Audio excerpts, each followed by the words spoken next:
Haleluya. Engkau adalah pengharapan kami dalam hidup kami. Engkau Allah Immanuel. Engkau yang tidak pernah berubah, dahulu, sekarang, bahkan sampai selama-lamanya. Kasih-Mu, kesetiaan-Mu bagi kami semua. Hari ini kami kembali datang kepada hadirat Tuhan, bersuka cita, mengingat 2000 tahun yang lalu Engkau telah menggenapkan janji-Mu bagi kami, umat manusia seluruh dunia, bahwa Engkau akan hadir untuk menebus hidup kami, menyelamatkan kami dari dosa kami, menyelamatkan kami dari kebinasaan kekal. Terima kasih untuk segala anugerah-Mu bagi kami. Dan pada malam hari ini kami sekali lagi bersuka cita di dalam Engkau. Kami percaya Engkau Allah yang bertakhta di atas pikiran kami. Engkau ada di tengah kami malam hari. Dan kami siapkan hati untuk sambut firman-Mu. Mari Tuhan berbicara kepada kami. Pada Natal tahun ini, biarlah hati kami dipenuhi dengan berkat. Hati kami dipenuhi dengan firman-Mu, dipenuhi dengan kasih kepada-Mu. Terima kasih Bapa surga, bila urapan Tuhan atas hamba dan seluruh umat Tuhan yang mendengar firman, baik yang hadir di sini maupun yang sedang mengikuti live stream. Terima kasih Bapa. Kami sambut firman Tuhan dengan sukacita dalam nama Yesus yang siap diberkati bersama-sama kita. Katakan haleluya. Amin. Silakan Tuhan. Shalom Ibu Bapak. Ya, selamat Natal. Saudara bahagia di Natal tahun ini? Haleluya. Sekalipun Natal tahun ini kita masih dalam suasana atau dunia masih dalam suasana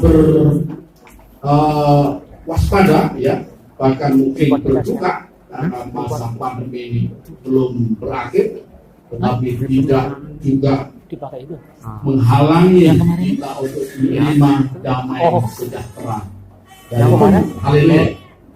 Sekasih Tuhan, ini Natal yang kedua di GPI Bukit Sion dan luar biasa, saudara. Ya, kita untuk tahun ini spesial merayakan Natal sampai 2 kali, saudara. Ya. Dan kemarin kita sangat diberkati. Mohon maaf tadi kalau ada sedikit kerutin, ya. Anak-anak waktu tampil tadi, mohon nanti ditampilkan lagi anak-anak ya. Ya kasihan, mereka sudah latihan, ya. Ya, supaya mereka semangat lagi, ya. Suka sentuhan. Dan malam hari ini kita merayakan Natal yang kedua, ya. Dan puji nama Tuhan, ya. Saya melihat jemaat Tuhan pada antusias untuk mencari Tuhan. Haleluya, ya. Tema kita masih tetap sama, ya, tahun ini, yaitu terambil dari Lukas pasal yang kedua ayat 10 dan ayat yang ke-11. Untuk itu mari kita membuka Injil Lukas pasal yang kedua ini ayat 10 dan ayat yang ke-11. Temanya, jangan takut, hari ini telah lahir bagimu Juru Selamat, yaitu Kristus Tuhan di kota Daud. Namun selengkapnya saya ajak Bapak Ibu Saudara untuk membaca Lukas pasal 2 ayat 10 dan 11. Kita baca bersama-sama. 2, 3. Lalu kata malaikat itu kepada mereka, jangan takut, sebab sesungguhnya aku memberitakan kepadamu kesukaan besar untuk seluruh bangsa. Hari ini telah lahir bagimu Juru Selamat, yaitu Kristus Tuhan di kota Daud. Haleluya. Saudara, seperti apa yang sudah saya sampaikan kemarin, bahwa mengapa Natal itu menjadi satu peristiwa yang penting bukan saja untuk umat Nasrani atau umat Kristen, bahkan untuk dunia. Karena Natal ini bukan memperingati kelahiran manusia biasa, tetapi memperingati, ya, nuzulnya. Nah, kalau saya boleh pinjam bahasa itu, nuzulnya Sang Firman itu menjadi anak manusia, memperingati lahirnya Sang Pencipta alam semesta ini dalam wujud anak manusia, bayi yang kudus. ketika malam itu para gembala ketakutan, ya, karena melihat hal yang tidak pernah seumur hidup mereka belum pernah menyaksikan itu, yaitu ketika mereka sedang beristirahat di padang belantara untuk menjaga kawanan ternak mereka, tiba-tiba hadirlah ya malaikat. Bahkan mereka mendengar malaikat bernyanyi, ya, memuji Tuhan. Luar biasa, saudara. Beberapa waktu yang lalu itu, waktu kami melaksanakan doa di tempat ini, ada 1-2 orang yang melihat ada malaikat sedang menari di tempat ini, saudara. Ya, saya aminkan. Sebab apa? Sebab dalam setiap perhimpunan kita di dalam nama Yesus, ya, Tuhan hadir di situ, dan kalau Tuhan hadir di situ, ada malaikatnya juga hadir di situ, saudara. Ya, tepuk tangan untuk Tuhan yang luar biasa. Nah, saudara, pada ayat yang ke-10 tadi dikatakan jangan takut ketika mereka para gembala melihat satu kenyataan yang demikian, sesosok manusia seperti manusia yang bersinar mendekati mereka, dan mereka juga melihat di langit, ya, ada kerumunan, ya, ada banyak malaikat yang memuji nama Tuhan. Mereka juga ketakutan, ya, campur-campur begitu, ya. Ada perasaan senang, tapi juga ada takut. Tetapi malaikat di surga selalu berkata, jangan takut. Ya. Kalau dari Tuhan itu selalu mengatakan, ya, damai sejahtera bagimu. Amin. Ya, jangan takut. Ojo wedi. Kalau bahasa NTT, jangan takut itu apa? Apa? Oh, mengadan. Ya, haleluya. Oh, mengadan. Ya. Ya. Kalau bahasa Bali jangan takut itu apa? Ya. Ya, ya, don't be afraid. Ya. So, kasih dalam Tuhan, jangan takut, saudara. Sebab apa? Sebab sesungguhnya, artinya apa? Ya, mereka tidak sedang bermimpi. Mereka ini menegaskan bahwa sesungguhnya mereka tidak sedang bermimpi. Mereka melihat kenyataan yang pasti.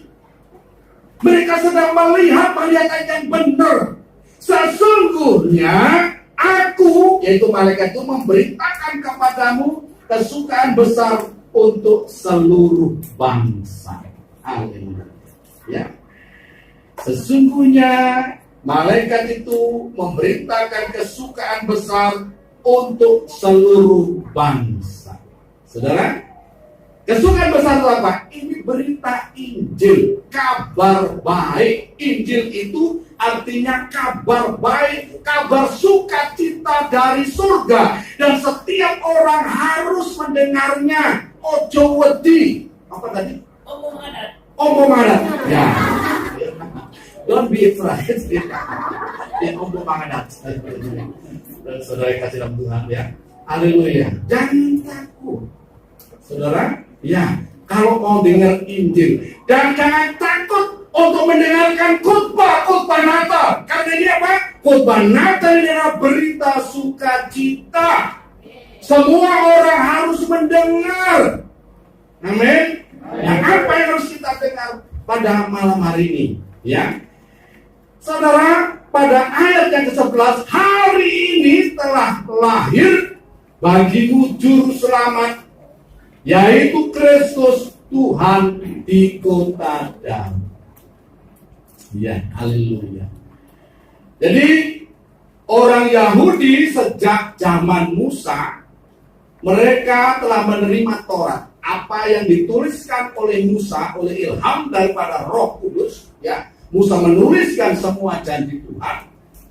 Intinya itu adalah Tuhan menjanjikan akan lahirnya sang juru selamat, yaitu Kristus di kota Daud. Saudara, setelah Musa, nabi-nabi yang lain juga menuliskan hal yang sama. Saudara, kasih dalam Tuhan, tentu ini menjadi berita yang sukacita, karena ribuan tahun umat ini sudah menantikan janji tentang hadirnya sang juru selamat, yang akan menyelamatkan umat manusia dari kebinasaan kekal. Sekasihan Tuhan, betapa bahagia. Ya, makanya setiap orang harus mendengar tentang itu.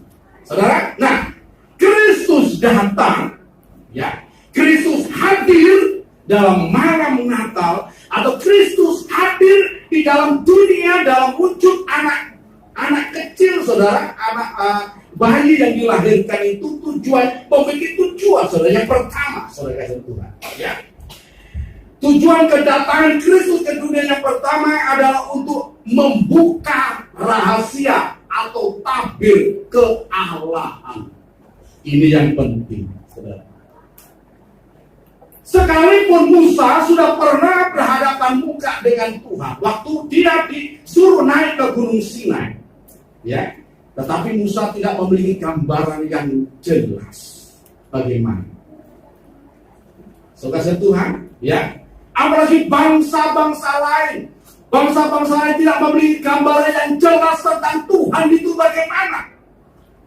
Makanya bangsa-bangsa lain menggambarkan Tuhan itu dengan gambaran berbagai macam gambaran. Ya, image tentang Tuhan itu bagaimana?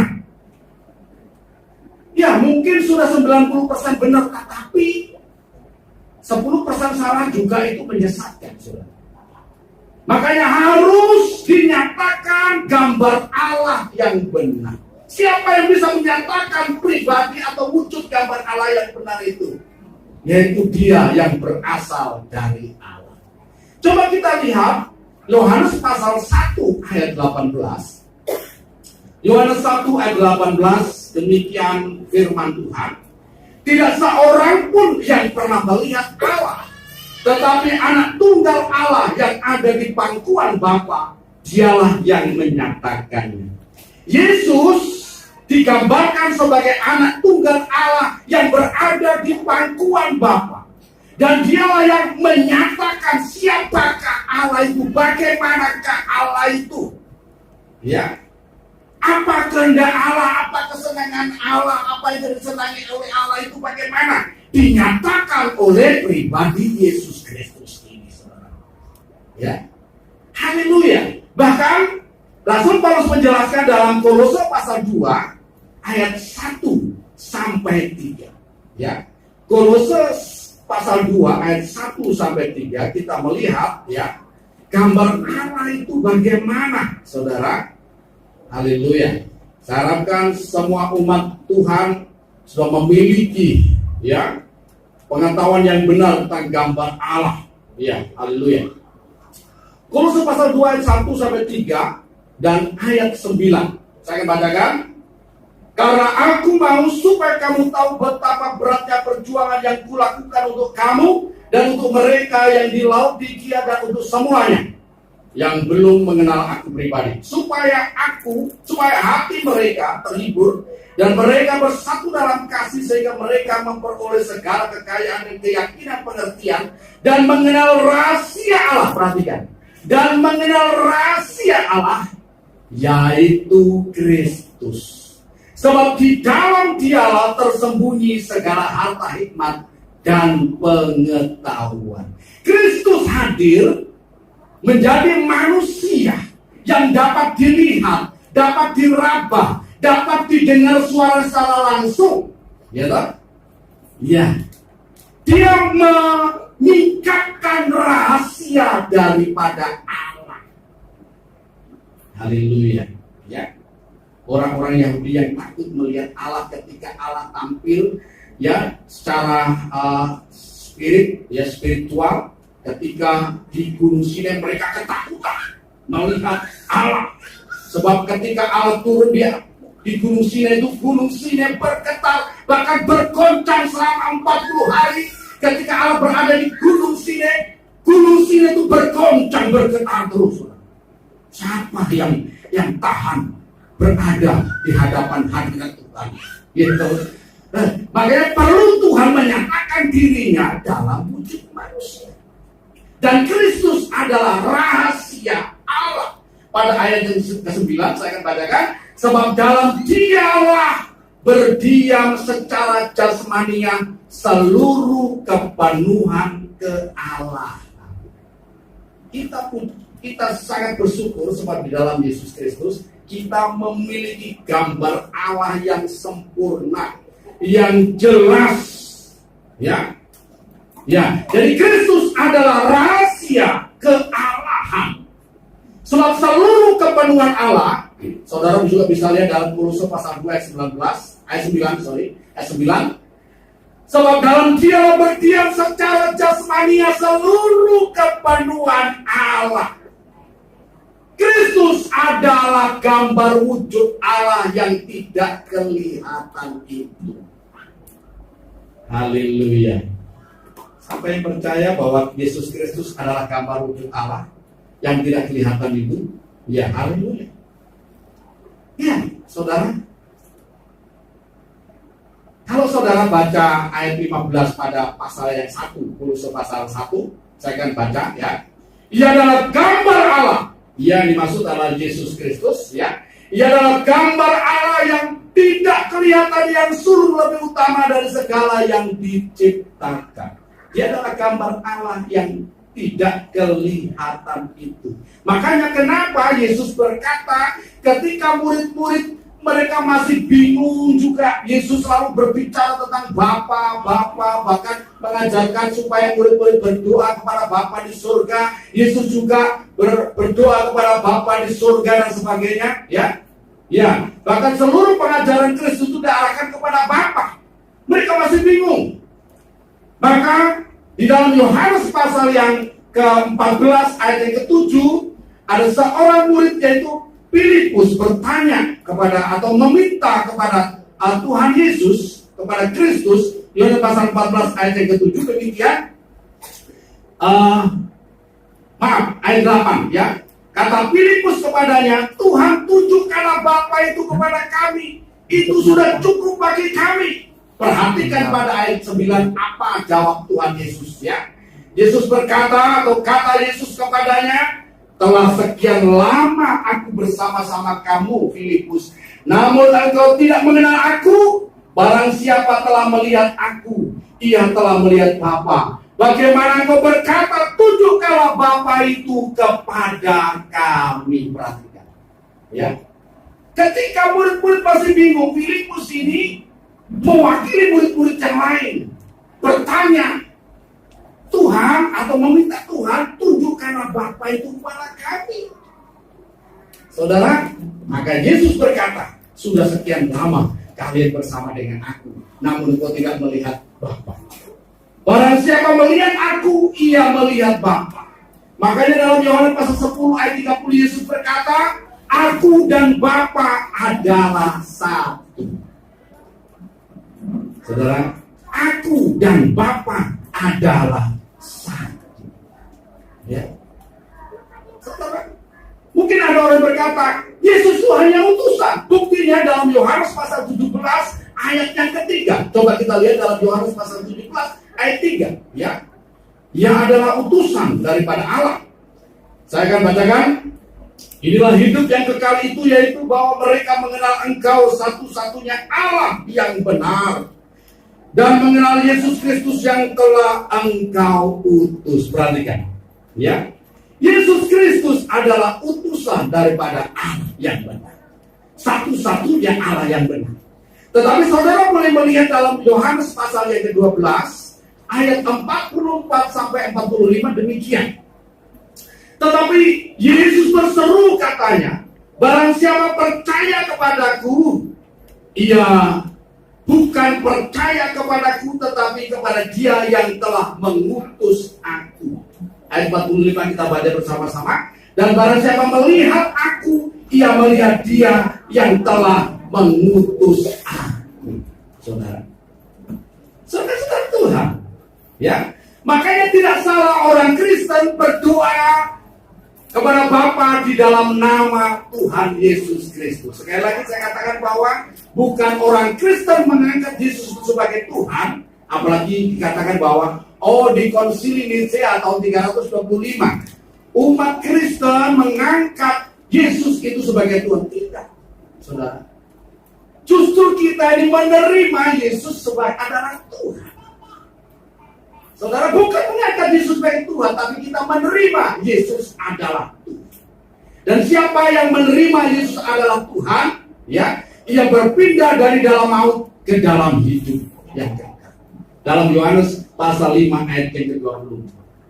Siapa yang percaya dalam hati dan mengaku dengan mulut bahwa Yesus adalah Tuhan, ia diselamatkan, ia dibenarkan dan diselamatkan. Dia memiliki kepastian untuk masuk ke dalam kerajaan surga. Saudara, karena apa? Karena Yesus itu adalah pribadi Tuhan sendiri. Siapa yang melihat Yesus, dia sudah melihat Tuhan. Bahkan malaikat itu berkata kepada para gembala yang dijumpainya, ya, hari ini telah lahir bagimu, yaitu Kristus Tuhan di kota Dan. Jadi malaikat itu menyebut bahwa Yesus itu adalah Tuhan, ya, bukan manusia saja, tapi malaikat mengakui bahwa Yesus adalah Tuhan. Setan-setan pun tahu bahwa Yesus adalah Tuhan. Yaitu siapa yang percaya di suatu Tuhan, berbahagialah. Tepuk tangan saudara, ya. Haleluya. Ya. Saudara akan menerima damai sejahtera yang luar biasa pada malam Natal ini. Saudara yang mendengar khotbah saya dan hari ini memutuskan untuk percaya bahwa Yesus adalah Tuhan, berbahagialah. Sebab saudara diselamatkan. Haleluya. Yang kedua, saudara yang saya kasih dari Tuhan, ya, Kristus datang untuk mendamaikan kita dengan Allah. Kita semuanya tahu bahwa ketika nenek moyang kita Adam dan Hawa melakukan dosa, mereka sudah berhadapan dengan Allah. Artinya apa? Mereka bukan lagi menjadi penurut perintah Allah. Mereka tidak lagi taat kepada perintah Allah. Ya, mereka lebih taat kepada keinginan dagingnya yang digerakkan oleh kuasa iblis. Makanya kenapa Adam dan Hawa harus diusir dari Taman Eden? Sebab tidak mungkin lagi bisa bersekutu dengan Allah. Bermusuhan terus. Dan setiap orang yang di luar Kristus, yang belum menerima Kristus, hati dan pikirannya, perkataannya, hidupnya bermusuhan dengan Kristus. Amin. Bermusuhan dengan Allah. Ya, haleluya. Saudara bisa melihat dalam kitab Kolose pasal 1 ayat 21 dan 22. Demikian. Juga kamu yang dahulu hidup jauh dari Allah dan yang memusuhinya dalam hati dan pikiran seperti yang nyata dari perbuatanmu yang jahat, sekarang diperdamaikannya di dalam tubuh jasmani Kristus, dalam tubuh jasmani Kristus oleh kematiannya, untuk menempatkan kamu kudus dan tak bercela dan tak bercacat di hadapannya. Perhatikan, sebelum kita diperdamaikan dengan Allah, sebelum kita mengenal Yesus Kristus, menerima Yesus sebagai Tuhan dan Juru Selamat pribadi kita dulu cenderung memusuhi Allah. Saudara perhatikan, kita mengenal Saulus. Saudara, Saulus itu begitu memusuhi, begitu membenci nama Yesus. Kalau mendengar nama Yesus itu alergi, saudara. Itu Saulus, ya. Tetapi ketika dia berjumpa dengan Kristus, hidupnya berubah 180 derajat. Dulu dia membenci, memusuhi dalam hati, bahkan padanya dalam hati, tetapi memusuhi dalam sikap dan tindakannya. Bahkan dia membunuh orang Kristen, ya, mengejar-ngejar orang Kristen. Dia pikir dia sedang melakukan kehendak Allah. Dia tidak tahu bahwa dia sedang memusuhi Tuhan, saudara. Tetapi ketika dia berjumpa dengan Tuhan, hidupnya berubah dan dia dipakai Tuhan secara luar biasa, ya, untuk memberitakan nama Yesus sampai mati, bahkan mati dipanjung kepalanya. Kita mengenal, kita sudah akrab, cuma kita sudah akrab dengan, ya, almarhum pendeta Daud Raja Wali Al-Hamid, saudara. Ya, dulu juga begitu membenci nama Yesus, tetapi kemudian ketika dia berjumpa dengan malaikat dan dia dibawa kepada Kristus, dia mengasihi Kristus sampai langkah yang terakhir. Saudara tidak asing lagi dengan Pak Saifuddin Ibrahim, ya. Saudara juga tidak asing dengan Pak Muhammad Kacim, amin. Iya. Nanti mungkin saya berdoa supaya yang lain-lain bisa juga terima Tuhan Yesus dan nanti bisa saya bawa ke sini, saudara, amin. Untuk membuktikan bahwa ketika orang berjumpa dengan Yesus, hidupnya diperdamaikan, saudara. Orang di luar Yesus tidak punya damai yang sejati, amin. Tidak punya damai yang sejati. Yang dia punya, yang penting puas, ya, melampiaskan kemarahannya, melampiaskan kejengkelannya, melampiaskan kebencian.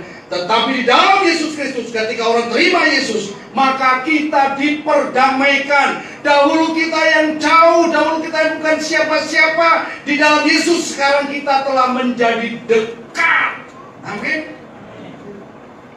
Dan firman Tuhan berkata bahwa siapa yang percaya atau menerima Yesus diberi hak, diberi kuasa untuk menjadi anak-anak Allah. Sekarang di dalam Yesus Kristus, saya dan saudara bukanlah orang lain, tetapi adalah anak-anak Allah. Artinya apa? Saya dan saudara adalah keluarga daripada Allah. Kita bisa berkata kepada Allah dalam Roma pasal 8 ayat 14 sampai ayat yang ke-17. Kita bisa berkata kepada Allah, ya Aba, ya Bapa. Hati kita ketika mendengar firman Tuhan rasanya senang. Kalau kita tidak mendengar firman Tuhan rasanya ada yang kurang. Kita merasa lapar dan haus untuk mendengar firman Tuhan. Karena apa? Firman Tuhan menjadi kebutuhan kita, saudara. Ya, firman Tuhan itu menjadi makanan rohani kita. Firman Tuhan menjadi minuman rohani kita. Firman Tuhan itu menjadi obat bagi jiwa kita, bagi roh kita, bagi hidup kita. Firman Tuhan segala-galanya bahkan bagi kehidupan kita. Karena apa? Karena kita sudah diperdamaikan dengan Allah. Yang ketiga, yang terakhir, saudara, ya, Kristus datang untuk membinasakan perbuatan-perbuatan iblis. Saudara, haleluya, saudara. Ini kabar baik. Ya. 1 Yohanes pasal yang ketiga ayat 7 dan 8. Rasul Yohanes menuliskan hal ini, menyingkapkan kebenaran ini kepada saya dan saudara, supaya kita mengerti apa, ya, misi kita dalam hidup ini sebagai anak-anak Tuhan. 1 Yohanes 3 ayat 7 dan 8 saya akan bacakan demikian. Anak-anakku, jangan membiarkan seorang pun menyesatkan kamu. Barang siapa yang berbuat kebenaran adalah benar, sama seperti Kristus adalah benar. Barang siapa yang tetap berbuat dosa berasal dari iblis, sebab iblis berbuat dosa dari mulanya. Untuk inilah anak Allah menyatakan dirinya, yaitu supaya yang membinasakan perbuatan-perbuatan iblis itu. Saudara, ya, perhatikan. Rasul Yohanes menuliskan surat ini kepada kita hari ini, ya. Janganlah engkau membiarkan seorang pun menyesatkan engkau, saudara.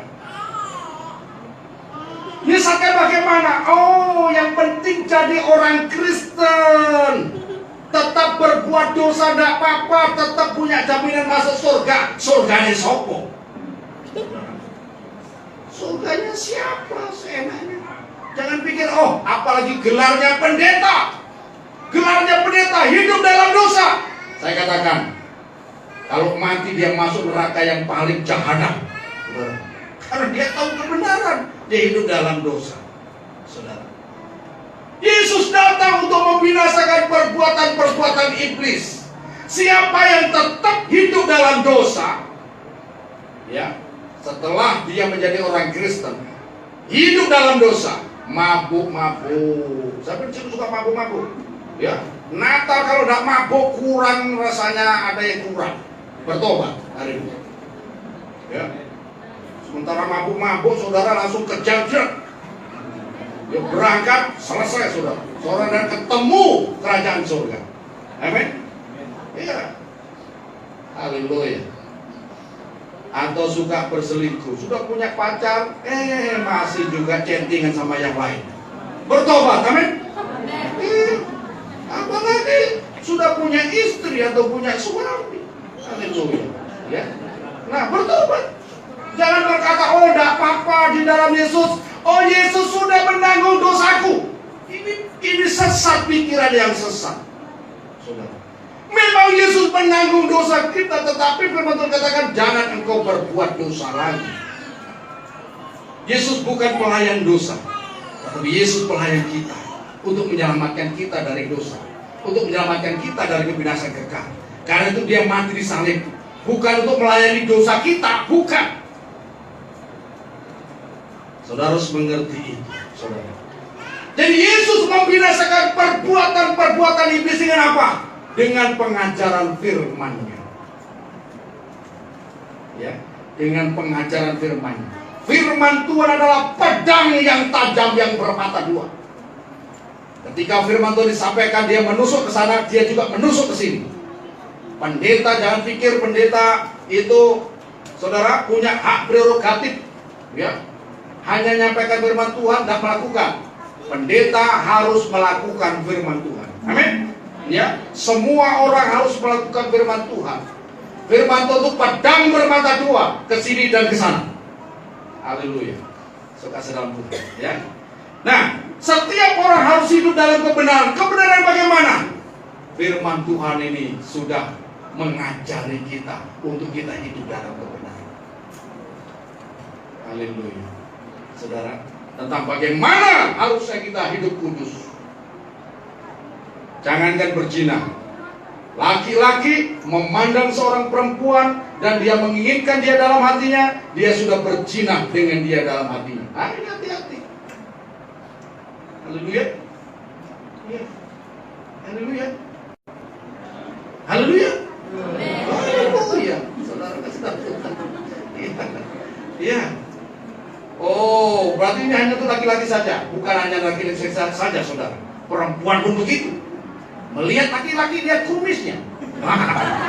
Udah tertarik dengan kumisnya, dia membayangkan yang lain-lain, saudara. Nah, dia juga berzina dengan dia dalam hatinya. Hati-hati, ya. Makanya gunakan hati-hati gunakan matamu.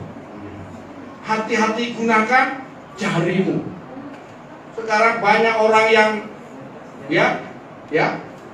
menuliskan rayuan gombal lewat media sosial.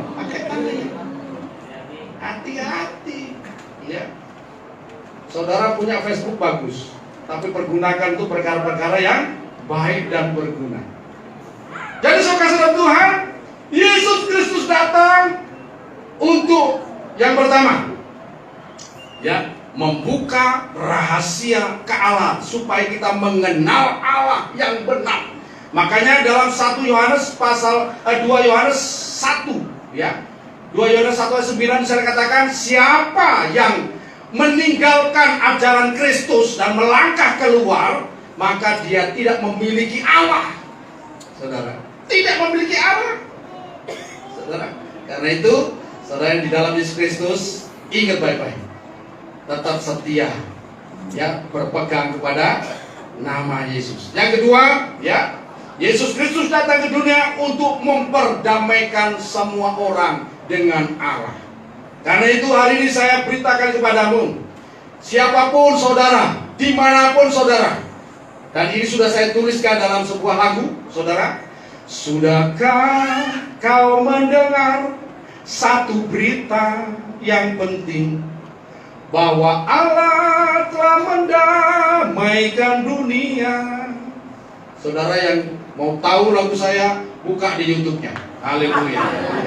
Dan jangan lupa saudara, haleluya, ya.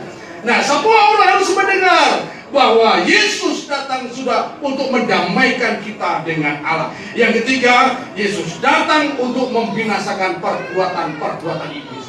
Karena itu siapa yang hari ini masih suka melakukan perbuatan iblis, yaitu perbuatan dosa, bertobat. Mari kita mengambil satu keputusan hari ini. Aku mulai hari ini akan melakukan perbuatan Allah. Perbuatan Allah itu bagaimana? Allah itu kasih, Allah itu rendah hati, Allah itu setia, Dia taat, Dia murah hati, Dia mengampuni, itu perbuatan Allah. Dia suka memberi, itu perbuatan Allah. Dan orang kikir itu perbuatan iblis. Amin. Ya, orang kikir juga ada masuk surga. Ya, jangan pikir hanya pecina saja yang masuk surga. Orang kikir juga ada masuk surga. Mungkin saudara berkata, Pak Pendeta itu sembarangan aja ngomong. Nanti baca ya. 1 Korintus pasal 6 ayat 9 dan 10. Ya, tulis saja. Saudara nanti baca tuh, saudara lihat di situ, orang kikir tidak bisa masuk ke dalam kerajaan Allah. Hari ini yang kikir bertobat, amin. Belajar memberi, belajar senyum, amin. Ya, orang kikir biasanya susah senyum, saudara. Ya, senyum itu mahal. Haleluya. Dan hari ini belajar senyum. Coba kasih senyum satu dan yang lain. Kelihatan kikir atau sudah murah hati, saudara. Baik, demikianlah kiranya firman Tuhan yang saya sampaikan dalam malam Natal ini boleh memberkati kita dan membawa kita semakin dekat dengan Tuhan dan mengasihi Tuhan. Tuhan Yesus memberkati.